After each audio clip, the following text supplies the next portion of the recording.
তোমরা সকলে আল্লাহ তাআলার দিকে ধাবিত হও, তওবা করে ফিরে আসো, তাহলে তোমরা সফলকাম হবে। আল্লাহ তাআলা মুনাফিকদেরকেও তওবা করার আদেশ করেছেন। এই সমাজে মুনাফিকের অভাব আছে কি? মুনাফিক কিন্তু প্রচুর পরিমাণে মুনাফিক আছে, কিন্তু মুনাফিকের পরিচয় বলা কঠিন। নবীর জামানায় 12 জন মুনাফিক ছিল। নবী করিম সাল্লাল্লাহু আলাইহি ওয়াসাল্লামের জামানায় 12 জন মুনাফিক ছিল, বড় বড় মুনাফিক।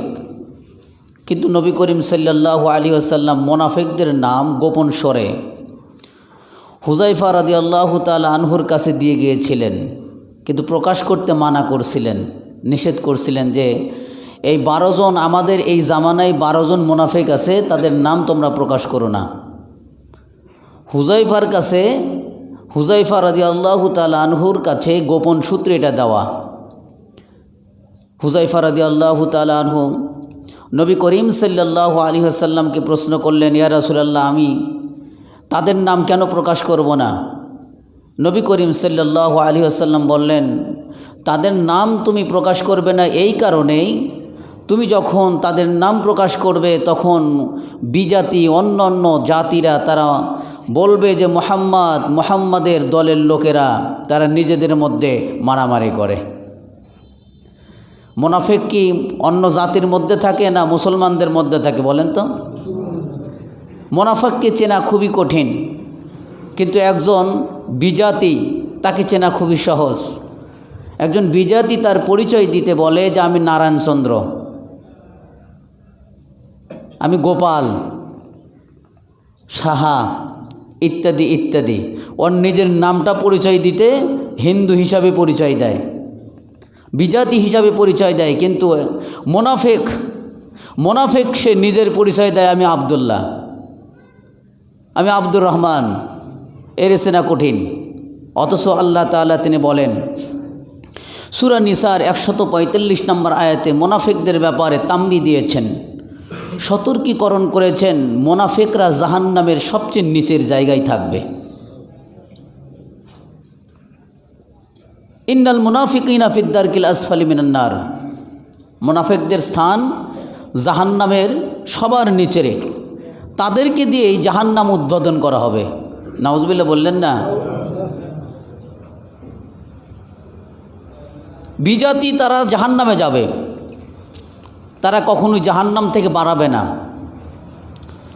আর আমাদের মধ্যে যারা মুনাফিক আছে, মুনাফিকরা জাহান্নামে যাবে, সামান্য ঈমান থাকার কারণে আবার জাহান্নাম থেকে ছাড় পাবে।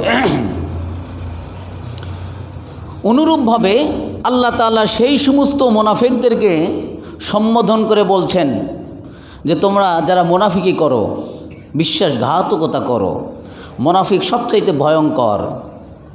মুনাফিকরা ক্ষতিগ্রস্ত, নিজেরা নিজেকে ক্ষতিগ্রস্ত করে। আল্লাহ তাআলা তাই বললেন, মুনাফিকরাও যদি খালেস দিলে তওবা করে ফিরে আসে, আমি আল্লাহ তাআলা মুমিনদের কাতারে তাদেরকে রেখে দেব। সুবহানাল্লাহ বলেন। কিন্তু শর্ত দিয়েছেন আল্লাহ, মুনাফিকরা তোমরা তওবা করো, কিন্তু খালেস দিলে তওবা করো। এরপরে আল্লাহ তাআলা বলেন মুনাফিকদেরকে তওবা করার আদেশ করেছেন, কারণ হলো কিয়ামতের ময়দানে কোনো সাহায্যকারী থাকবে না। ওয়ালাং তাজিদা লাহুম নাসীরা, সেই কিয়ামতের দিন আল্লাহ তাআলা ছাড়া কেউ সাহায্যকারী থাকবে না। ওই দিনকে কেউ যদি ভয় করে তওবা করে ফিরে আসে, আল্লাহ তাআলা তাদের তওবা কবুল করবেন, যদিও সে মুনাফিক হয়, যদিও সে কি বলেন মুনাফিক হয়। মুনাফিক কি? মুনাফিক হলো মুখে বলে একটা, কাজে করে আর একটা। মুখ আর দিল ঠিক নাই, মুখ আর দিল বলেন মুখ আর দিল ঠিক নাই। মুখে বলছে একটা, আল্লাহ তোমাকে আমি ভয় করি, কাজে যায় বলতেছে, কাজে কর্মে বলতেছে যে না আমি আল্লাহ তোমারে ভয় করি না, এটা ধোঁকা দিছি। আল্লাহ তাআলার নবীর সাথে মুনাফিকরা যত ঠাট্টা করেছে, এত ঠাট্টা অন্য কোনো জাতি করে নাই। আব্দুল্লাহ ইবনে উবাই এরা 1 নম্বরে ছিল মুনাফিকদের কাতারের। তারপরেও আল্লাহর নবী কিন্তু আব্দুল্লাহ ইবনে উবাইয়ের জানাজা পড়েছেন। কেন?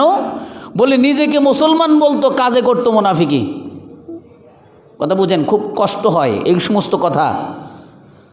মুনাফিকি করবেন না, আল্লাহ তাআলার সাথে গাদ্দারি করবেন না, আল্লাহ তাআলার সাথে ঠাট্টা করবেন না। যে তওবা করার পর আবার সেই গুনাহের কাজ করে, আল্লাহ তাআলার সাথে সে ঠাট্টা করে। বুঝেন নাই? আমি তওবা করলাম, একটা কাজ থেকে আমি তওবা করলাম, একটা অপরাধ থেকে আমি ইস্তেগফার করলাম, ওই অপরাধের কাজ আবার বারবার করলাম, এটা আল্লাহ তাআলার সাথে ঠাট্টা করা। আর এটা সম্ভব হয় তাদের যারা মুনাফিক। আব্দুল্লাহ ইবনে উবাইয়ের জানাজা নবী করিম সাল্লাল্লাহু আলাইহি সাল্লাম পড়েছিলেন। পিছন থেকে হযরত ওমর রাদিয়াল্লাহু তাআলা আনহু জামা মোবারক টেনে ধরছিলেন। ইয়া রাসূলুল্লাহ, আব্দুল্লাহ ইবনে উবাই কত কষ্ট দিয়েছে আপনাকে, কত মুনাফিকি করেছে আপনার সাথে। আল্লাহর নবী বললেন, আল্লাহ তাআলা আমাকে তো এই অর্ডার করেন নাই, এই অর্ডার তো করেন নাই যে তার জানাজা পড়া যাবে না। মুনাফিক হলেও কিন্তু আমরা তার জানাজা নামাজ পড়ি ভাই, মুসলমান বলার কারণে পড়ি না। গুনাহগার হওয়ার কারণেও আমরা মুসলমান, মৃত্যুবরণ করার পরে ও কিন্তু গাড্ডা মুনাফিক, তারপরে গুনাহগার, তারপরেও মারা গেলে আমরা জানাজা পড়ি। কেন? বলে গুনাহমুক্ত কেউ নয়, গুনাহমুক্ত কেউ নয়। আমিও গুনাহগার, সেও গুনাহগার। কারু কপালের সাথে সনদ নাই যে তুমি জান্নাতি, কারু কপালের সাথে সার্টিফিকেট নাই তুমি নিরপরাধ। এই জন্য আমরা সকলের জানাজা পড়ি। যে মুসলমান দাবি করে, ইমানদার দাবি করে, তার জানাজা পড়ি। নবী করিম সাল্লাল্লাহু আলাইহি ওয়াসাল্লাম বললেন, আব্দুল্লাহ ইবনে উবাইয়ের ব্যাপারে আল্লাহ তাআলা আমাকে ডাইরেক্ট ঘোষণা করেন নাই যে আপনি তার জানাজা পড়েন না। আব্দুল্লাহ ইবনে উবাই মুনাফিকের জানাজা পড়ার মধ্যে অনেক হিকমত ছিল। নবী করিম সাল্লাল্লাহু আলাইহি ওয়াসাল্লাম অমনে জানাজায় সামনে গেলেন। ওমর রাদিয়াল্লাহু তাআলা আনহু জামা টেনে ধরলেন। আল্লাহ তাআলা আয়াত নাজিল করলেন, হে নবী, ইস্তাগফিরু লাহুম আও লা তাস্তাগফিরু লাহুম ইন তাস্তাগফিরু লাহুম ৭০ মাররা। হে নবী, আপনি যদি আব্দুল্লাহ ইবনে উবাইয়ের, এই মুনাফিকের, গাড্ডা মুনাফিক, এরই জানাজা যদি আপনি ৭০ বারও করেন, আমি আল্লাহ তাআলা তার জানাজা কবুল করতাম না। কারণ সারা জীবন ইসলামের বিরোধিতা করেছে, সারা জীবন নবীর বিরোধিতা করেছে, আপনার বিরোধিতা করেছে। আপনি নিজেও যদি তার জানাজা নামাজ পড়েন, আমি আল্লাহ তাআলা তা কবুল করতাম না। নবী করিম সাল্লাল্লাহু আলাইহি সাল্লাম তারপরও জানাজা পড়ছেন, কবরে গেছেন। এরপরে আয়াত নাজিল হলো, হে নবী, আপনি তার কবরের পাশেও যাবেন না। সূরা তাওবা দেখেন, আপনি তার কবরের পাশেও যাবেন না। আল্লাহর রাসূলের জীবনে একজন মুনাফিকেরই জানাজা পড়েছেন, সেটা হলো আব্দুল্লাহ ইবনে উবাইয়ের। কি নাম বলেন? কারণটা ছিল, আল্লাহ তাআলা যাকে শাস্তি দেন দুনিয়াতে দিয়ে শেষ করেন, আখিরাতে তার জন্য কিচ্ছুই রাখেন না। কথাটা মনে রাখেন, আবার মাথায় ধরার মতন। আপনারা আমার ভাষাগুলো বোঝেন কিনা জানি না, তবে কথাগুলো আপনাদের জন্য গবেষণা করা কথা। আমি এক সপ্তাহ গবেষণা করে আপনাদের সামনে সার্ভিস দিই আর কি। কথাটা মনে রাখেন। নবী করিম সাল্লাল্লাহু আলাইহি ওয়াসাল্লাম আব্দুল্লাহ ইবনে উবাইয়ের জানাজা পড়াইছেন দুনিয়াতে সব কিছু দেওয়ার জন্য, আখিরাতে আল্লাহ তাআলা যেন তার জন্য কিচ্ছু না রাখেন। হুজুর সাল্লাল্লাহু আলাইহি সাল্লামের চাচা হামজা রাদিয়াল্লাহু তাআলা আনহু, সে যখন ইন্তেকাল করেন, শহীদ হন, তিনি ছিলেন উঁচা লম্বা, খুবই উঁচা লম্বা ছিলেন। হামজার জানাজা কাফন কারো কাপড় সেট খায় না।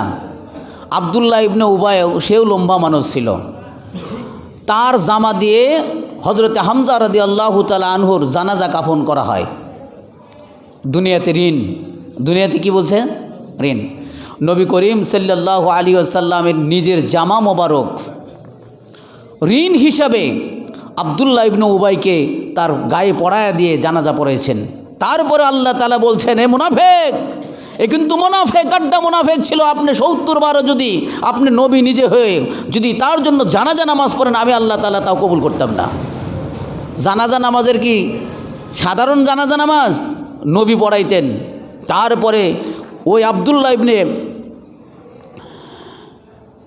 আব্দুল্লাহ এর গায়ে রাসূল সাল্লাল্লাহু আলাইহি সাল্লামের জামা মোবারক, তারপরে আল্লাহ তাআলা বললেন না, আব্দুল্লাহ ইবনে উবাইয়ের জানাজা আমি আল্লাহ তাআলা কবুল করব না, কারণ সে মুনাফিক ছিল। কিন্তু হামজা রাদিয়াল্লাহু তাআলা আনহুর ঋণ পরিশোধের জন্য স্বয়ং নবী করিম সাল্লাল্লাহু আলাইহি সাল্লামের জামা মোবারক আব্দুল্লাহ ইবনে উবাইকে দিয়ে দেন।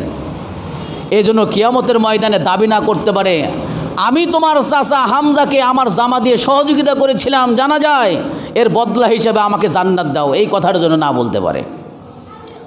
যারা মুনাফিক, যারা আল্লাহর দুশমন, তাদেরকে আল্লাহ তাআলা দুনিয়াতে দিয়ে শেষ করেন, আখিরাতে তাদের জন্য কিচ্ছুই রাখা হয় না, তাদেরকে তওবা করার সুযোগ দেওয়া হয় না।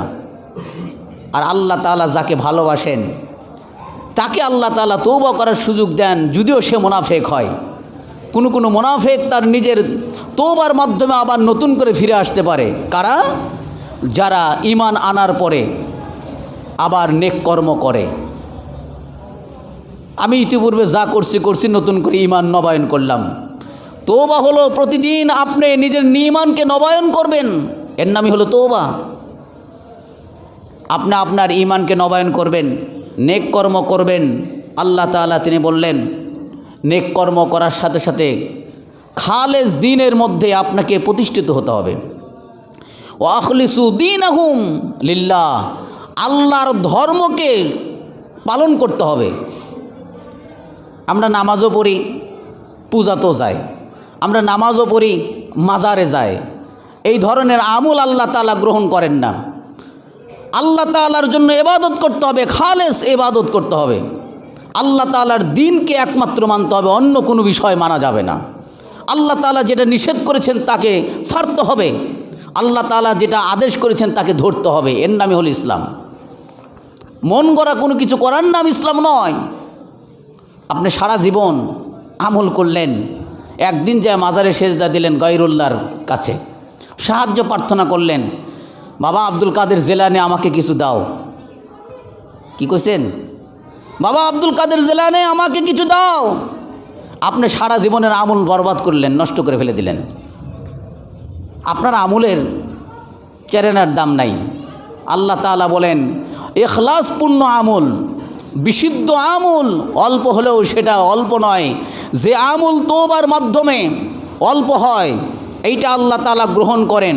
আর গ্রহণ করা আমল কখনোই অল্প হয় না। গ্রহণ করা আমল সেটা যতই সামান্য হোক আল্লাহ তাআলার কাছে অনেক বড়। সুবহানাল্লাহ বলেন। আমার কথা কি বুঝতে পারছেন? গ্রহণ করা আমল অল্প হলেও সেটা অল্প নয়, কারণ আল্লাহ তাআলা যেটা কবুল করেন সেটা অল্প হতেই পারে না। আর আল্লাহ তাআলা বড় কিছু করছেন, আল্লাহ তাআলা সেটা গ্রহণ করে নাই, ওইটা যত বড়ই করেন সেইটা গ্রহণযোগ্য নয়। আল্লাহ তাআলার কাছে গ্রহণযোগ্য হয় কেমনে? আল্লাহ তাআলার কাছে গ্রহণযোগ্য হয় তওবা ইস্তেগফারের মাধ্যমে। আমরা নামাজ পড়ি, নামাজের পরে 3 বার আস্তাগফিরুল্লাহ পড়ি, এটা সুন্নাহ। নবী করিম সাল্লাল্লাহু আলাইহি সাল্লাম নামাজ শেষ করে সালাম ফেরার পরে আস্তাগফিরুল্লাহ বলেন তো, আস্তাগফিরুল্লাহ আস্তাগফিরুল্লাহ, এইভাবে 3 বার পড়তেন। নামাজের সালাম ফেরার পরে আস্তাগফিরুল্লাহ 3 বার পড়তেন। কেন? নামাজে ত্রুটি বিচ্যুতি হতেই পারে, আমি পরিপূর্ণ নই, আমার আমল স্বয়ংসম্পূর্ণ নাও হতে পারে। আল্লাহ তাআলা আমার সমস্ত ভুল ভ্রান্তি তুমি ক্ষমা করে দাও, আমি নতুন করে আবার ফিরতে চাই, এটাই হলো অর্থ। সুতরাং খালেস দিলে একমাত্র আল্লাহ তাআলার দ্বীন পালন করার নিয়তে কোনো মুনাফিকও যদি তওবা করে ফিরে আসে, আমার আল্লাহ তাআলা বলতেছেন ফাউলাইকা মাআল মুমিনিন, ওই মুনাফিককে মুমিনদের কাতারে শামিল করা হবে। সুবহানাল্লাহ। আপনারা দেখেন সূরা নিসা 145 নম্বর আয়াত, আল্লাহ তাআলা এরপরে বলেন বড় বড় অপরাধী পাপী ব্যক্তিদেরকে আল্লাহ তাআলা তওবার আহ্বান করেছেন, ঘোষণা করেছেন। সূরা ফুরকান 70 নম্বর আয়াতে আল্লাহ তাআলা তিনি বলেন যারা জেনা করেছে, যারা বড় বড় কবিরা গুনাহ করেছে, যারা শিরক করেছে, যারা মানুষকে অন্যায়ভাবে হত্যা করেছে, এই ধরনের অপরাধ যারা করেছে এটাকে বড় বড় গুনাহ বলে, কবিরা গুনাহ, যেটা তওবা ছাড়া মাফ হয় না। মানুষের হক লুণ্ঠন করেছেন, আপনি চেয়ারম্যানে দাঁড়াইছেন, ইয়াতিমের মাল ভক্ষণ করে আপনি খাইছেন, আপনি কিন্তু চেয়ারম্যান।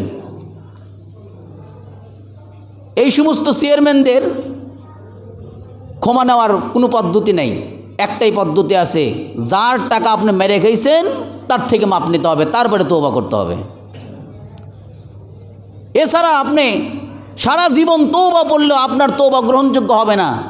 হকদারের হক বঞ্চিত করেছেন, আপন ভাইয়ের সম্পদ লুণ্ঠন করেছেন, এই সমস্ত সম্পদ না দেওয়া পর্যন্ত আপনার তওবা আল্লাহ কবুল করবেন না। বান্দার হক দিয়ে দাও আগে, এরপরে তওবা করো, আল্লাহ তাআলা গ্রহণ করবেন। কথা কি বুঝাতে পারছি? অনেক ব্যক্তি এরকম আছেন, ভাইয়ের সম্পদ লুণ্ঠন করে গোপনে জমি দলিল করে নিয়ে খাইতেছেন। মরার আগে তওবা করে নেব না, সম্ভব নয়। তওবা করার কিছু শর্ত আছে। তওবা করার কি আছে ভাই? শর্ত আছে। তওবা করার জন্য 3টে শর্ত, কিছু কিছু ওলামায়ে কিরামগণ বলেছেন 4টি শর্ত। 1 নম্বর শর্ত হলো পাপকে একবারে ছেড়ে দিতে হবে। আপনি ইতিপূর্বে যে পাপগুলো করেছেন সেটাকে ছেড়ে দিতে হবে, এই অঙ্গীকার করতে হবে, আমি আর করব না পাপ। এরপরে যে পাপটা আপনি করেছেন সেই পাপের উপর লজ্জিত হতে হবে। আপনার কাছে অন্যায় মনে হয় না, ভাইয়ের সম্পদ আপনি অন্যায়ভাবে খাইতেছেন, এটা আপনার কাছে অন্যায় মনে হয় না। আপনি আস্তাগফিরুল্লাহ মসজিদে এসে বললে আপনি তো আস্তাগফিরুল্লাহ কবুল হবে না। আগে ভাইয়ের সম্পদ দিয়ে দাও, পরে আস্তাগফিরুল্লাহ পড়ো, তওবা পড়ো, আল্লাহ তাআলা গ্রহণ করবেন। অনুতপ্ত হও, তারপরে তওবা পড়ো, আল্লাহ তাআলা তওবা কবুল করবেন। ভবিষ্যতে আর এই ধরনের অপরাধ করব না, একবার ভুল হয়ে গেছে। মুমিন কখনো ইচ্ছা করে ভুল করে না, মুমিন অনিচ্ছায় পদস্খলন করে। আপনি রাস্তায় চলছেন, পথে ঘাটে চলছেন, আপনি কি কখনো ইচ্ছা করে হুজুট খাইছেন? ইচ্ছা করে কি হুজুট খাইছেন? ক্যাদওয়ালাযুক্ত রাস্তায় চলাচল করতেছেন, অনেক সাবধানতার সাথে আপনি চলাফেরা করেন, আমার পাও যেন পিছলে না যায়। তারপরে যখন পিছলে যায়, এটাকে বলা হয় অ্যাক্সিডেন্ট, হঠাৎ কিছু হওয়া। আপনি পথে ঘাটে চলছেন, আল্লাহ না করুক, এই যে গাড়ি অ্যাক্সিডেন্ট কি কেউ ইচ্ছা করে করে? হঠাৎ হয়। হঠাৎ হওয়া বিষয় নবী করিম সাল্লাল্লাহু আলাইহি ওয়াসাল্লাম বলেন, আমার এই উম্মতের সবাইকে আল্লাহ তাআলা মাফ করবেন। সুবহানাল্লাহ বলেন, সুবহানাল্লাহ। সবাইকে মাফ করবেন, একমাত্র মাফ করবেন না ওই ব্যক্তিকে যে ব্যক্তি গুনাহের কাজ প্রকাশ করে। নাউজুবিল্লাহ বললেন না? আমার এই উম্মতের সবাইকে আল্লাহ তাআলা মাফ করবেন, কিন্তু মাফ করবেন না এক ব্যক্তিকে যে গুনাহের কাজ প্রকাশ করে, মানুষকে জানায়। এই সমাজে একটা ভুল পদ্ধতি আছে, তওবা করার জন্য মৌলবীকে তালাশ করে, আছে না? মৌলবীকে ডাকো, আমার এই আব্বা, আমার এই ভাই অসুস্থ, একটু তওবা পড়ায় দাও। না, তওবা তো আপনার নিজের ব্যক্তিগত জায়গা। আপনি নিজের আন্তরিক অনুতপ্ত হওয়া, অনুশোচনা করা, গুনাহের কথা আর একজনকে প্রকাশ করা, এটাও গুনাহ। গুনাহের কথা আর একজনকে প্রকাশ করে দেওয়া, এটাও গুনাহের কাজ। সুতরাং তওবা আমি নিজে নিজে করব, আমার ভুল আমি নিজেকে সংশোধন করব। অনুতপ্ত অনুশোচনাই হলো তওবা। আল্লাহ নবী সাল্লাল্লাহু আলাইহি সাল্লাম বলেন, একমাত্র গুনাহের কাজ প্রকাশ করলে ওই বান্দাকে আল্লাহ তাআলা মাফ করেন না, তাছাড়া আমার উম্মতের সবাইকে মাফ করবেন। জেনে রাখো আমার উম্মতের সবাই জান্নাতে যাবে, 1000-এ 1 জন। কয়জন বলেন তো? 1000-এ 1 জন যাবে জান্নাতে, 999 জন যাবে জাহান্নামে। একটু সুমারিটা করেন, গণনা করেন, দেখেন 999 জন যাবে জাহান্নামে আর 1000-এ 1 জন যাবে জান্নাতে। সাহাবীরা হাউমাউ করে কন্দন। আপনাদের মধ্যে এখনও এইটা বুঝে আসে নাই, এই কথাটা বুঝে আসে নাই। 999 জন জাহান্নামে যাবে। আপনার এই মসজিদে 999 জন আছেন? নাই। তাহলে আমাদের ওই হাদিসের ফারাজে আমরা কিন্তু কেউ জান্নাতি হতে পারি না। 999 জন জাহান্নামে, 1 জন যাবে জান্নাতে। সাহাবীরা হাউমাউ করে ক্রন্দন শুরু করে দিয়েছে, ইয়া রাসূলুল্লাহ, তাহলে আমাদের কি অবস্থা হবে? আল্লাহ রাসূল সাল্লাল্লাহু আলাইহি সাল্লাম বললেন, শান্ত হও, শান্ত হও। 999 জন ইয়াজুজ মাজুজ থেকে হবে, আর আমার উম্মতের মধ্য থেকে হবে 1 জন। ওই 1 জনটাই হবে জান্নাতি। সুবহানাল্লাহি বিহামদিহি। তাহলে আমরা 100% জান্নাতে যাব। উম্মতে মুহাম্মাদি যদি হয় সে 100% জান্নাতে যাবে। আল্লাহ নবী সাল্লাল্লাহু আলাইহি সাল্লাম বললেন, আমার উম্মতের সবাই জান্নাতে যাবে, কিন্তু যে জান্নাতে যাওয়া অস্বীকার করে সেই শুধু জান্নাতে যাবে না। সাহাবীরা প্রশ্ন করলেন, ইয়া রাসূলুল্লাহ, জান্নাতে যাওয়া অস্বীকার আবার কে করে? নবী করিম সাল্লাল্লাহু আলাইহি সাল্লাম বললেন, যে আমার সুন্নাতকে অস্বীকার করে সে জান্নাতে যাওয়া অস্বীকার করে। আপনি আল্লাহর নবীর সুন্নাত মানবেন না, উম্মতে মুহাম্মাদি দাবি করবেন, তা কখনোই সম্ভব নয়। উম্মতে মুহাম্মাদি হওয়া শর্ত, এরপরে জান্নাতে যাইতে পারবেন। উম্মতে মুহাম্মাদি না হলে আপনি জান্নাতে যাইতে পারেন না। উম্মতে মুহাম্মাদের উপরে ইয়াকিন থাকলে আপনি জান্নাতে যাবেন। অন্য আমার এই নবী, আগের যতগুলো নবী আছে, উম্মতে মুহাম্মাদের উপর তাদের ইয়াকিন থাকতো। আমার এই নবীর উপর যে কোরআন নাজিল হয়েছে, এই কোরআনের উপর অন্যান্য উম্মতের ইয়াকিন থাকতো, তাই তাদেরকে ছাড় দেওয়া হবে। অন্যান্য উম্মতের জন্য উম্মতে মুহাম্মাদি হবে সাক্ষী। কি হবে ভাই? আমরা সাক্ষী দিলে তারা জান্নাতে যাবে, আমরা যদি সাক্ষী না দিই তারা জান্নাতে যাবে না। প্রশ্ন করা হবে, তারা উম্মতে মুহাম্মাদি কেমনে সাক্ষী হবে? আমরা তখন সাক্ষী দেব, কোরআনে ওই বনি ইসরাইলের ব্যাপারে আল্লাহ তাআলা ঘোষণা করেছিলেন, আর বনি ইসরাইলের ব্যাপারে আমরা উম্মতে মুহাম্মাদি বেশি ইয়াকিন রাখি। সুবহানাল্লাহ বিহামদিহি। তাহলে উম্মতে মুহাম্মাদি হতে হবে। উম্মতে মুহাম্মাদি হওয়া যায় কেমনে? সুন্নত পালন করে না সুন্নত ছেড়ে। আমরা যারা উম্মতে মুহাম্মাদি হতে চাই, নবীর আদর্শ দিক নির্দেশনা মানতে চায়, তারাই হলো উম্মতে মুহাম্মাদি। আর নবীকে মানি না, নবীকে ভালোবাসি কথা বলে, ইয়া নবী সালামু আলাইকা, এই কথা দিয়ে একটা জিলাপি আর খিচুড়ি খাইলাম, নবীর প্রতি মহাব্বত হয়ে গেল, তা কখনই সম্ভব নয়। নবীর প্রতি মহাব্বত আগে নিজের মধ্যে, আমলিয়াতের মধ্যে সেটিং করতে হবে। সম্মানিত মুআজ্জাজ মুহতারাম, সম্মানিত উপস্থিতি সুধী, আল্লাহ নবী সাল্লাল্লাহু আলাইহি সাল্লাম তাই বললেন, গুনার কথা প্রকাশ করাটা আর একটি গুনাহ। যে ব্যক্তি গুনার কথা প্রকাশ করে না, এই ব্যক্তি যত বড়ই অপরাধ করুক, সে যদি খালেস দিয়ে আল্লাহ তাআলার কাছে তওবা করে ফিরে আসে, আল্লাহ তাআলা ওই বান্দার গুনাহকে মাফ করে দেবেন। সুবহানাল্লাহ বিহামদিহি। তওবা করলে আল্লাহ তাআলা ইজ্জত বাড়ায়া দেন ভাই, ইজ্জত বাড়ায়া দেন। তার বাস্তব জ্বলন্ত প্রমাণ হযরতে মুআবিয়া রাদিয়াল্লাহু তাআলা আনহু তিনি দেখেছেন। হযরতে মুআবিয়া রাদিয়াল্লাহু তাআলা আনহু মস্ত বড় একজন সাহাবী ছিলেন। তিনি তাহাজ্জুদ নামাজ পড়তেন প্রতিনিয়ত। তওবা পড়লে, ইস্তিগফার পড়লে মর্যাদা আল্লাহ তাআলা বৃদ্ধি করেন, এরই ভিত্তিতে এই কথাটা বলা হচ্ছে। হযরতে মুআবিয়া রাদিয়াল্লাহু তাআলা আনহু কন্টিনিউ তাহাজ্জুদ পড়তেন। ঘটনাক্রমে একদিন অত্যাধিক ঘুমের কারণে তাহাজ্জুদ মিস হয়ে গেছে। আমাদের এরকম হয়, শরীরের দুর্বলতা, বিভিন্ন কিছুতে ঘুমের প্রভাব বেশি আসলে তাহাজ্জুদ মিস হয়। যতগুলো নামাজ আছে, তাহাজ্জুদের চাইতে অধিক শক্তিশালী এবং মর্যাদার বৃদ্ধিকারী নামাজ তাহাজ্জুদের চাইতে আর অন্য কোনো নামাজ নেই। আল্লাহ তাআলার কাছে মাকামে মাহমুদায় পুজতে গেলে অবশ্যই সম্মানিত একটা জায়গায় পুজতে গেলে আপনাকে তাহাজ্জুদের বিকল্প কোনো নামাজ নেই। তাহাজ্জুদ নামাজ আমরা কয়জনে পড়ি? সম্ভব হয়? আমি আপনাদেরকে একটা ছোট্ট একটা আমল দেব, যেটা সম্ভব আপনার আমল নামায় তাহাজ্জুদের আমলের সব রাখা। আমরা যখন ঈশান নামাজ পড়ি, ঈশান নামাজ পড়ার শেষে সব কিছু পড়ছেন, ঈশান নামাজের সব নামাজ পড়ছেন, এরপরে 2 রাকাত তাহাজ্জুদের নামাজের নিয়তে 2 রাকাত তাহাজ্জুদ নামাজ পড়বেন। ঈশান নামাজ পড়ে কয় রাকাত? কিসের নিয়তে? তাহাজ্জুদের নিয়তে। আপনাকে আল্লাহ তাআলা ওই দিনের তাহাজ্জুদ গুজার হিসাবে সাব্যস্ত করবেন। তবে সাদে কম বেশি আছে। কোনো ব্যক্তি ঈশান নামাজের পরে তাহাজ্জুদ নামাজ 2 রাকাত পড়ছে, আবার ওই রাতে জাগ না পাইছেন, আবার তাহাজ্জুদ নামাজ পড়ে নেবেন, আবার কি পড়বেন? তাহাজ্জুদ পড়বেন।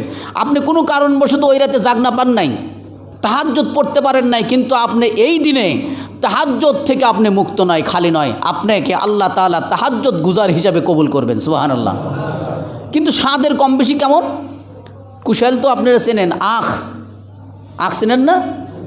কুশালের আগা খাওয়া আর গোড়া খাওয়া। কেউ যদি তাহাজ্জুদ নামাজ 3টার দিকে উঠে পড়ে, সে যেন কুশালের গোড়া খাইল, স্বাদ বেশি পায়। আর কেউ যদি ঈশান নামাজের পরে 2 রাকাত তাহাজ্জুদ নামাজ পড়ে, এটাও তাহাজ্জুদ হয়ে যাবে, তার আমল নামায় তাহাজ্জুদ হয়ে যাবে। সে যেন কুশলের আগা খাইল। কুশলের আগা একটু মিষ্টি কম। কি বলেন? হযরত মুআবিয়া রাদিয়াল্লাহু তাআলা আনহু নিয়মিত তাহাজ্জুদ পড়তেন, কন্টিনিউ তাহাজ্জুদ পড়তেন। একদিন তাহাজ্জুদ পড়তে পারে নাই ঘুমের কারণে। পরের দিন এত অনুশোচনা করলেন, এত অনুতপ্ত হইলেন, আল্লাহ আমার থেকে মিস হলো কেন, দীর্ঘদিনের তাহাজ্জুদ আজকে মিস হয়ে গেল। অনুশোচনা অনুতপ্ত তাকে যেন খেয়ে ফেলছে, এমন ক্রন্দন করছে। হযরত মুআবিয়া রাদিয়াল্লাহু তাআলা আনহু, আল্লাহ তাআলা তার মর্যাদা বৃদ্ধি করে দিয়েছেন। পরের দিন রাত্রিতে, অনেক বড় কথা, পরের দিন রাত্রিতে এক ব্যক্তি এসে ডাকতেছে, এ মুআবিয়া ওঠো ওঠো ওঠো, তাহাজ্জুদের সময় হয়েছে। হযরত মুআবিয়া রাদিয়াল্লাহু তাআলা আনহু জাগ না পেয়ে দেখেন সুন্দর ইবলিস দাঁড়াইছে, শয়তান। তুই তো শয়তান, সাহাবীদেরকে ধোঁকা দেওয়া এত সহজ নয়। তুই তো শয়তান, তুই আমাকে তাহাজ্জুদের জন্য ডাকতেছিস, তোর কাজ হলো মানুষকে ধোঁকা দেওয়া, অথচ তুই আজকে নেককার কাজের জন্য, নেক কাজের জন্য আমাকে আমল করার জন্য আহ্বান করতেছিস। কারণ কি? নিশ্চয়ই কোনো না কোনো কারণ আছে তোর। কোনো কারণ সে বলতেছে না। মুআবিয়া রাদিয়াল্লাহু তাআলা আনহু তাকে বলতে বাধ্য করেছে। হযরত মুআবিয়া রাদিয়াল্লাহু তাআলা আনহু যখন তাকে বলতে বাধ্য করেছে, শয়তান আর পারে নাই না বলে। তাহলে তো আপনি শুনতে চান? বলে হ্যাঁ আমি শুনতে চাই। বলে ঘটনা হলো, গত রাত্রিতে আমি তোমার পাও টিপেছি। ফজরের সময়ের যে ঘুম এত মজা, হায়া আলাস সালাহ বলে, তারপরও ন্যাপ ছাড়ে না, খেতে কম্বল ছাড়ে না ভাই, এত মজা। কেন? হাদিসে এসে শয়তান ওই বান্দার কানে পেশাব করে দেয়। কি করে? যে বান্দা ফজরের নামাজ ওঠে না, ওই বান্দার কানে শয়তান পেশাব করে, ফলে এই কানের সিপি বন্ধ হয়ে যায়। হাদিসে এসে ভাই, কানের সিপি যখন বন্ধ হয়ে যায়, আর শুধু তাই নয়, শয়তান তার পাও টেপে মজা দেয়। এই জন্য শেষ রাতের ঘুমটা খুব আরামদায়ক হয়। শয়তান বলতেছে, মুআবিয়া আমি গত রাত্রিতে তোমার পাও টিপেছি, তোমার ঘুম বেশি হয়েছে, যার কারণে তুমি তাহাজ্জুদ নামাজ পড়তে পারো নাই, উঠতে পারো নাই। কিন্তু ঘটনা হলো ব্যতিক্রম। তুমি পরের দিন যে এত ক্রন্দন করেছো, তওবা করেছো, ইস্তেগফার করেছো, এই অনুতপ্ত অনুশোচনা আল্লাহ তাআলার কাছে তোমার তাহাজ্জুদ নামাজের চাইতেও বেশি বরকতময় হয়েছে, সওয়াবের হয়েছে। আমার লস হয়েছে, আমি যেটা চাইছি সেটা হয় নাই, বরং উল্টো কিছু হয়ে গেছে, তোমার লাভ বেশি হয়ে গেছে। অতএব আমি তোমার লাভ বেশি দেখতে চাই না, তোমার সাধারণ নেকি আমি দেখতে চাই। এই জন্য আজকে তোমাকে আবার নতুন করে ডাকতে আইছি যে তাহাজ্জুদ নামাজ পড়ো। তাহলে বোঝা যাচ্ছে যে কোনো বান্দা যখন মস্ত বড় অপরাধ করার পর তওবা করে ফিরে আসে, আল্লাহ তাআলা তার মর্যাদা বৃদ্ধি করে দেন। সুতরাং আমরা কি তওবা করে আল্লাহর দরবারে ফিরতে পারি না? কিন্তু তওবা বললাম আবার অপরাধের কাছে গেলাম, তওবা বললাম আবার অন্যায় কাজের কাছে গেলাম, তওবা বললাম আবার শিরক কাজের কাছে গেলাম। আপনার এই তওবা তো গ্রহণযোগ্য হলো না, আল্লাহ তাআলার সাথে ঠাট্টা ছাড়া আর কিচ্ছুই হলো না। সুতরাং আমার আপনার মধ্যে যদি ঈমান থাকে, কখনই আমরা